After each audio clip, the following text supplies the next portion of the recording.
दीक्षाला आज पाहुणे बघायला आले होते. पाहुणे निघून गेल्यावर घरातल्या सगळ्यांनी मोकळा श्वास घेतला, कारण आता सगळ्यांना विश्वास बसला होता की दीक्षाचं लग्न होईल. सगळे थकले होते, परंतु आनंदाची बातमी ऐकल्यामुळे सगळ्यांना खूप उत्साह निर्माण झाला होता.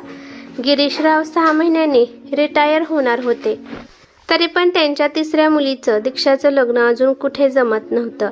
गिरीशरावांना तिन्ही पण मुलीच होत्या, परंतु यामुळे त्यांना कधीच वाईट वाटले नाही, कारण त्यांनी त्यांच्या तिन्ही पण मुलींना उच्च शिक्षण दिलं होतं. त्यांनी मुलींना कधीच कमी पडू दिलं नाही. दोन्ही पण मुलींच्या लग्नाच्या वेळेस त्यांचं देणं घेणं करून गिरीशरावांची पार कंबर तुटली होती. शिवाय गिरीशराव त्यांच्यासाठी घर पण बांधत होते, त्यासाठी पण पैसे लागत होते. त्यामुळे आता दीक्षाच्या लग्नासाठी तिचे वडील जास्त पैसे खर्च करू शकत नव्हते, कारण त्यांच्याकडे आता थोडीच बचत राहिली होती. दीक्षा सरकारी नोकरी करत होती, त्यातून तिला खूप सारे पैसे भेटत होते. खूप वेळा तिला काही स्थळे आली, परंतु त्यांची डिमांड पाहून घरातले त्यांना नकार कळवित होते. सारखं नकार दिल्यामुळे घरात कलह निर्माण झाला होता. मुलीचं लग्न होत नाही या टेन्शनमुळे तिचे वडील जेवण करत होते आणि बाहेर कुठेतरी निघून जात असायचे, आणि आई पण तिला काही वेळ बोलून स्वतःच रडत असायची. कधी कधी तिच्या दोन्ही बहिणी पण येत होत्या आणि टोमणे देऊन जात असायच्या की तुझं लग्न लवकर का होत नाही. दीक्षाला लग्नाबाबत काहीच प्रॉब्लेम नव्हता, पण तिला येणाऱ्या स्थळांची डिमांड पाहून तिला त्यांची चीड येत होती. शेवटी तिने पण घरच्यांना सांगितले की जो मुलगा हुंडा न घेता लग्न करेल त्याच्यासोबतच मी लग्न करायला तयार आहे. शेवटी दीक्षाच्या मनासारखा एक मुलगा तिच्या आत्याने शोधून आणला. मुलगा एका साधारण कंपनीमध्ये मॅनेजरच्या पदावर काम करत होता. मुलाकडच्या माणसांना काहीच देणं घेणं नव्हतं, त्यांना तर फक्त शिकलेली आणि नोकरी करणारी मुलगी पाहिजे होती. आणि आजचे जे पाहुणे दीक्षाला पाहण्यासाठी आले होते त्यांनी होकार सांगितला होता, आणि दीक्षाच्या घरच्यांनी पण होकार सांगितला होता. गिरीशरावांनी मुलाकडच्या पाहुण्यांना भेटवस्तू आणि मिठाई देऊन पाठवले होते. पाहुणे निघून गेल्यावर दीक्षाच्या घरी बैठक बसली होती. तिच्या दोन्ही बहिणी पण आल्या होत्या, शिवाय तिची आत्या पण आली होती. आत्या तर आज प्रमुख पाहुणी होती, कारण तिने तर हे एवढे छान स्थळ आणलं होतं. आज त्यांची खूप खूप तारीफ करत होते, कारण आपल्या भावाचं त्यांनी खूप मोठं टेन्शन दूर केलं होतं. त्यांना मुलगा फार पसंत पडला होता. स्मार्ट होता आणि काम पण चांगलं करत होता. सगळे खुश होते, परंतु माहीत नाही दीक्षाची बुद्धी तिला काहीतरी वेगळंच सांगत होती. तिला विश्वासच बसत नव्हता की आजच्या जमान्यात अशी पण आदर्शवादी माणसे आहेत का, जी हुंडा न घेता लग्न करत आहेत. 2 महिन्यानंतर दीक्षा आणि कुणालचं लग्न एकदम साध्या पद्धतीने झालं. लग्न झाल्यावर दीक्षा सासरी गेली. तिने पाहिलं की सासरी कशाची सजावट नव्हती, कोणालाच दिखावा करायचा नव्हता. दीक्षाने तिच्या कामातून 1 महिन्याची सुट्टी घेतली होती. ती तिच्या नवऱ्यासोबत गोव्याला हनीमूनसाठी जाणार होती. हनीमूनला जाण्याच्या 1 दिवस अगोदर कुणाल त्याच्या सर्व मित्रांना घेऊन गेस्ट रूममध्ये पार्टी करत होता. दीक्षा त्यांचा पाहुणचार करत होती. जेव्हा ती काही सामान घेऊन खोलीमध्ये जाऊ लागली, तेव्हा तिला कुणालच्या एका मित्राचा आवाज तिच्या कानी पडला. तो मित्र कुणालला म्हणत होता की अरे, तू तर हुंडा न घेता लग्न केलं, तू तर खूप मोठ्या मनाचा आहेस. आता यावर आपला नवरा कुणाल काय म्हणेल हे ऐकण्यासाठी काही पावले दीक्षा पाठीमागे सरली. आपल्या मित्राचा प्रश्न ऐकून अचानक कुणाल हसू लागला आणि म्हणाला, मी काय एवढा वेडा नाही हुंडा न घेता लग्न करायला. तुमच्यासारख्या मित्रांच्या पुढे मी 4 पावले चालत असतो. तुम्ही सर्वजण हुंडा मागून आपल्या सासरी इमेज खराब करत असता. मी तर माझ्या सासरी मान सन्मानाने वागून एका सरकारी नोकरीवाल्या मुलीसोबत विवाह केला आहे. यामुळे माझं भविष्य सुरक्षित आहे. त्यापुढे कुणाल अजून काही बोलू लागला. तुम्ही सगळे महामूर्ख आहात. तुम्ही एकदाच खूप सारा हुंडा मागितला. तुम्हाला वाटतं एवढा हुंडा घेतल्यावर तुमचं आयुष्य कडेला जाईल. तुम्हाला लहानपणाची ती सोन्याचा अंडा देणारी कोंबडीची गोष्ट आठवत आहे का? ती कोंबडी रोज त्या माणसाला सोन्याचं अंडं देत होती, परंतु त्या मूर्ख माणसाला वाटले की रोज रोज या अंड्याची वाट पाहण्यापेक्षा एकदाच हिच्या पोटातील सगळे अंडे काढून घ्यावे, म्हणून त्या माणसाने कोंबडीचे पोट कापले. त्यामुळे काय झाले? कोंबडी पण मेली, अंड पण गेलं. आणि तुम्ही पण त्या कोंबडीवाल्याप्रमाणे आहात. कुणाला आपल्या मित्रांना उद्देशून म्हणाला, मी तर माझ्या कोंबडीकडून म्हणजेच माझ्या बायकोकडून रोज सोन्याचं अंड घेणार आहे. तुम्ही असं समजा की सोन्याचं अंड देणारी मी एक कोंबडी पाळली आहे. शिवाय माझ्या बायकोला भाऊ नाही, त्यामुळे आई वडिलांनंतर सगळं काही तिच्या तिन्ही बहिणींना मिळणार आहे आणि त्यावर हिचा सुद्धा अधिकार आहे. हिच्या माहेरची पण प्रॉपर्टी भेटेल आणि हिच्या नोकरीचा पण पगार भेटत राहतोय. मी तर माझ्या बायकोसोबत दीक्षासोबत लग्न करून एक विमा तयार केला आहे, जो मला मरणाच्या आधी पण मिळेल आणि मरणानंतर पण मिळेल. अशा प्रकारे मी सौदा केला आहे. मी काय वेडा आहे का हुंडा न घेता लग्न करायला? आपल्या मित्राचं कुणालचं बोलणं ऐकून सगळे मित्र दंग झाले. ते म्हणाले की कुणाल, तू तर पहिल्यापासूनच हुशार आणि बुद्धिमान आहेस, हे तू अजून सिद्ध करून दाखवलं. आणि सगळेच मोठमोठ्याने हसू लागले. आपल्या नवऱ्याचं कुणालचं बोलणं ऐकून दीक्षाचे हातपाय थंड पडले. शेवटी तिच्या मनात जे होतं तेच घडलं होतं. तिला कळाले होते की यांचे खायचे दात आणि दाखवायचे दात वेगळे आहेत. आनंदाने दीक्षा सगळं सामान घेऊन टेबलवर ठेवून त्या रूमच्या बाहेर आली आणि तिच्या रूममध्ये जाऊन विचार करू लागली, जर खरंच मनापासून माझा नवरा मला साथ देत असता आणि तर मग मी प्रेमाने आपुलकीने सगळं काही माझ्या पगारातून हे करायला तयार होते. शेवटी या घरासाठी पण माझे काही कर्तव्य आहेत, पण माझ्याच नवऱ्याने चलाखी करून माझ्या कमाईवर डोळा ठेवला आहे. रात्रीच्या वेळी डोकं दुखत आहे म्हणून तिने लगेच झोपण्याचा प्लॅन बनवला. ती विचार करते, माझ्या आई वडील तर किती चांगला जावई मिळाला आहे म्हणून किती खुश आहेत. नाही, मी माझ्या आईबाबांना दुःखी पाहू शकत नाही. मी माझ्या नवऱ्याला कुणाला चांगलाच धडा शिकवणार आहे.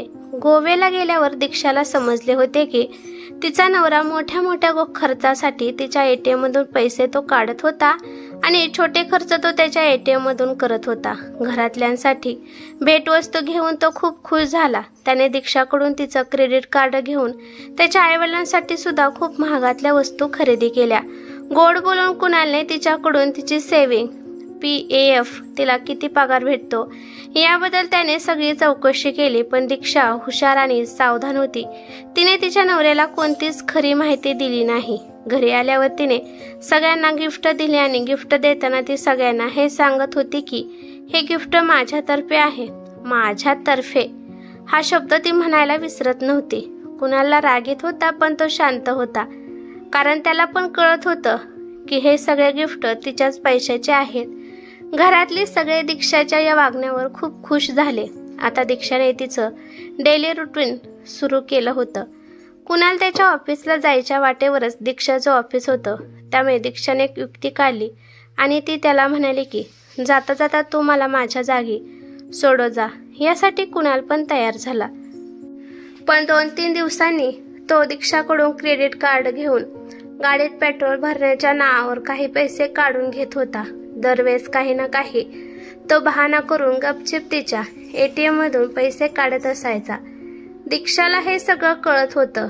कुणालच्या छोट्या भावाला आणि बहिणीला पैसे लागायचे तेव्हा तो गपचूप पैसे त्यांना देत होता आणि कोणाला सांगू नका म्हणून पण सांगत असायचा.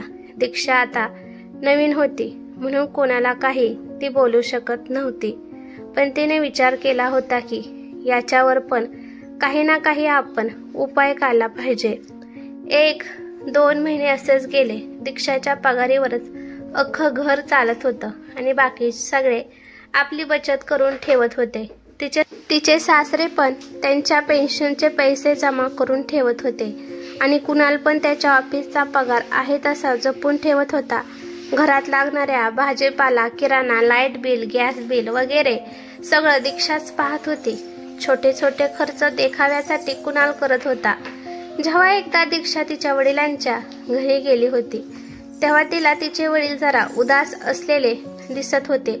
खूप विचारल्यानंतर तिच्या वडिलांनी सांगितलं की घर बांधण्यासाठी खूप पैसे खर्च झाले, पण अजून काही काम बाकी राहिले होते आणि त्याच्यासाठी तिच्या वडिलांकडे पैसे नव्हते. पैसे नसल्यामुळे बिल्डरने पण काम थांबवले होते. आपल्या वडिलांचे दुःख ऐकून दीक्षाला खूप वाईट वाटलं. ती विचार करते की माझ्याच वडिलांनी मला एवढं शिकून पायावर उभा केला आहे आणि त्यांच्याकडेच पैसे नाहीत. तिला खूप दुःख झालं. ती उदास मनाने ती घरी आली. महिना संपत आल्यावर सुट्टीच्या दिवशी सगळे आनंदाने चहा पीत बसले होते.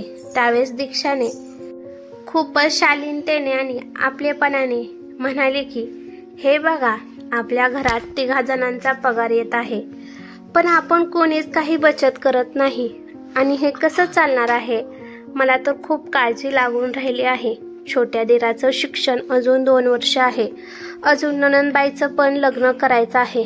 एवढं गोड आणि आपलेपणाचं बोलणं ऐकल्यामुळे तिने सगळ्यांचंच मन जिंकून घेतलं. हे बघा, पुढे जाऊन खूप खर्च होणार आहेत, त्यामुळे आपल्याला आतापासूनच प्लॅनिंग करावी लागेल. आपण या महिन्यात बघू की कोण जास्त खर्च आणि कमी खर्च करत आहे. सगळ्यांनी आपण कुठे कुठे पैसे खर्च केले हे लिहून ठेवायचे आहे आणि जो कोणी जास्त पैसे खर्च करतो त्याला 1 महिन्याची बचत करण्याची संधी दिली जाईल आणि त्यानंतर सगळ्यांनी समान खर्च करू. त्यामुळे सगळ्यांची थोडी थोडी बचत होईल आणि हीच बचत आपल्याला भविष्यात सहकार्य करेल. एका कागदावर तिघांनी पण आपण केलेले खर्च लिहिले. जेव्हा तो खर्च मोजला गेला तर सगळ्यात जास्त रक्कम दीक्षाचीच होती. तिनेच घरात जास्त खर्च केला होता. कुणालनी त्याच्या भावानी बहिणीवर केलेला खर्च पण बाहेर निघाला. कुणाल जरा घाबरला होता, कारण त्याने दीक्षाला न माहीत होता तिच्या अकाउंटमधून खूप पैसे काढले होते. पुढच्या महिन्यात सगळ्यांना बराबर घरात पैसे खर्च करावे लागले आणि त्यामुळे दीक्षाची चांगलीच बचत होऊ लागली. दीक्षा गुप्तपणाने तिच्या माहेरच्या घर बांधणाऱ्या बिल्डरला भेटली. तिने तिच्यापाशी पैसे साठवलेले पैसे बिल्डरला दिले आणि तिच्या माहेरच्या घराचं राहिलेलं अर्धवट काम पूर्ण करायला सांगितलं. शिवाय तर महिन्याला राहिलेले पैसे पण मी देण्यासाठी येईल असे पण तिने त्यांना सांगितलं. आणि हो, बाबांना याबाबत काही सांगू नका. 1 महिन्यातच त्या बिल्डरने राहिलेलं घराचं काम पूर्ण केलं. दीक्षाने घराची साफसफाई करून पैशाचा सगळा व्यवहार संपवला. दीक्षाने एके दिवशी बाबांना येऊन त्या घराची चावी दिली आणि त्या घरात शिफ्ट होण्यासाठी सांगितले. तिचे बाबा हे सगळे ऐकून आश्चर्यचकित झाले. आपल्या मुलीने आपली मदत केली, त्यामुळे कुठे ना कुठे त्यांना लाज वाटू लागली होती. तिने बाबाचा हात हातात घेतला आणि म्हणाली की बाबा, मी तुमचीच आहे आणि त्यामुळे मी खर्च केला म्हणून अजिबात लाज वाटून देऊ नका. तुमचा आमच्यावर पूर्ण अधिकार आहे, कारण तुम्हीच आम्हाला शिकवून एवढे मोठे बनवले आहे.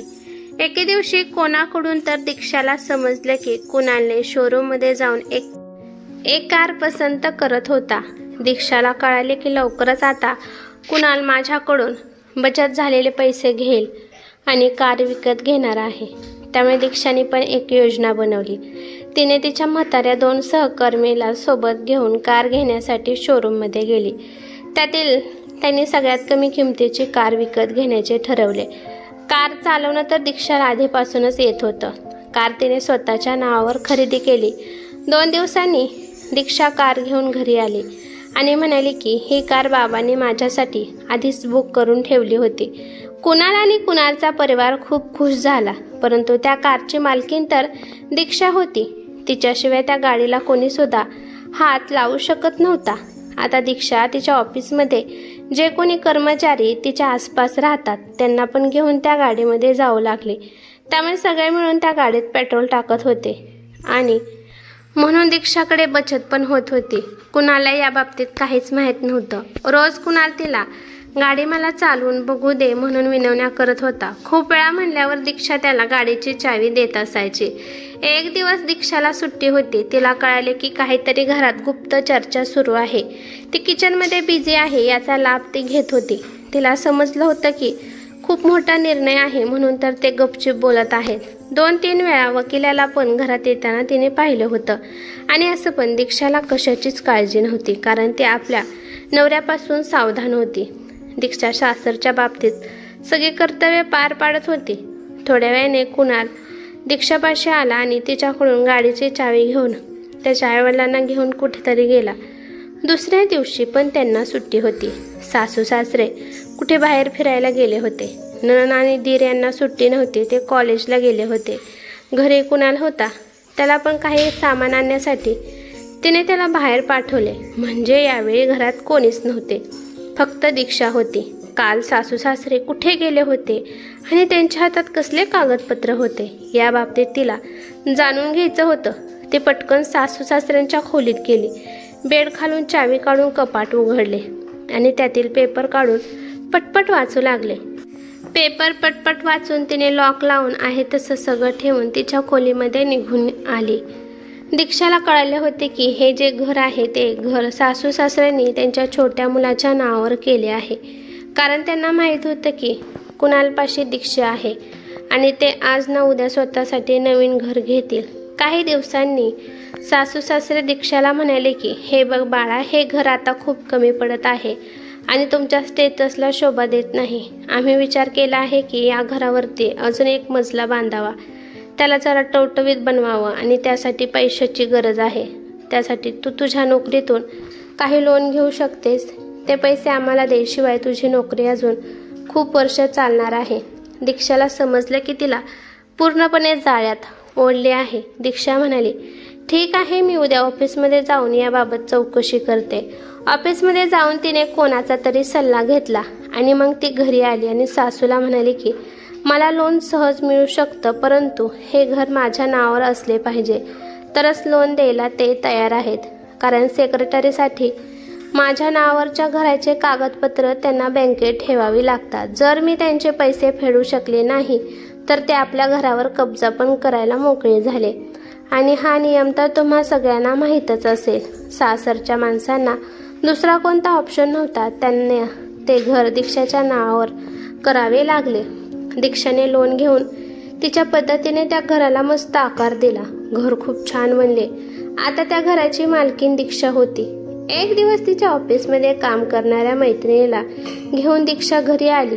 तिच्या मैत्रिणीने मुदाम तिच्या सासरच्या माणसांना सांगितले की दीक्षा आजकाल खूप टेन्शनमध्ये असते.